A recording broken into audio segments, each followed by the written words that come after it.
किसानों के प्रदर्शन के चलते कल खबर आई थी कि शिमला से दिल्ली तक के लिए जो बस सेवा थी उसको रोक दिया गया है, फिलहाल के लिए सस्पेंड कर दिया गया है। लेकिन अब एक बार फिर से शिमला टू दिल्ली बस सेवा एचआरटीसी की तरफ से बहाल कर दी गई है। अब बसें यमुनानगर और शाहबाद होते हुए दिल्ली जाएंगी। शिमला से दिल्ली के लिए बसें रवाना हो चुकी हैं। कल शाम और सुबह के समय बसें नहीं चल पाई थी।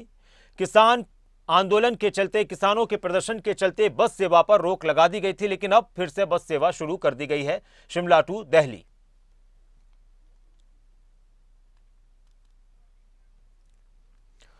तो हिमाचल प्रदेश से दिल्ली के लिए बस सेवा जो कल रोक दी गई थी, अब उसको फिर से बहाल कर दिया गया है। कल खबर यह थी कि फिलहाल हिमाचल से चंडीगढ़ तक ही बसें चलेंगी, लेकिन अब हिमाचल से जो एचआरटीसी की बसें हैं वो दिल्ली तक के लिए रवाना कर दी गई हैं। ज्यादा जानकारी के लिए प्रदीप ठाकुर हमारे ब्यूरो शिमला जुड़ चुके हैं। प्रदीप, कल तो ऐसा लग रहा था कि शायद लंबे वक्त के लिए सस्पेंड रहेंगी बस सेवा सस्पेंड रहेगी, लेकिन अब आज ही ये फैसला ले लिया गया कि हम बसें चलाएंगे। तो क्या कुछ बातें निकलकर सामने आई हैं?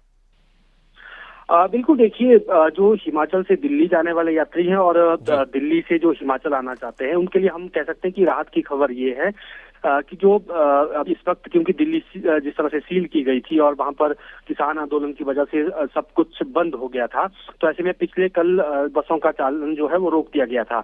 लेकिन आज जो राहत की खबर ये आई है कि वैकल्पिक रूट इस वक्त देखा गया है और उसमें एक तो शाहबाद और दूसरा यमुनानगर, यहाँ से होते हुए दिल्ली की बसें आ जा रही हैं। और शिमला से भी हालांकि सुबह के वक्त बसें नहीं गई, लेकिन 1:30 बजे शिमला की बस दिल्ली के लिए वाया यमुनानगर होते हुए और शाहबाद होते हुए ये गई हैं। अलग अलग जो हिमाचल के रूट से जहां से उनको ठीक लगता है कि वहां से वो जा सकते हैं, तो ये फैसला लिया गया है। तो आवाजाही जो हमारी जहां बातचीत हुई है उसमें आवाजाही पहले से सामान्य हो गई है, लेकिन इतना दूर है कि ये ध्यान रखने को कहा गया है जो भी बस लेकर जा रहे हैं, क्योंकि अभी भी जो किसान आंदोलन है हम कह सकते हैं कि जिस तरह का चला हुआ था उसके बाद जो सारी स्थिति बनी है, और ऐसे में इसको एक सेफ रूट के तौर पर एचआरटीसी ने जब पाया तो उसके बाद इन 2 रूटों पर बसों का परिचालन जो है शुरू हो गया है। जी, शुक्रिया इस पूरी जानकारी के लिए, बातचीत के लिए प्रदीप।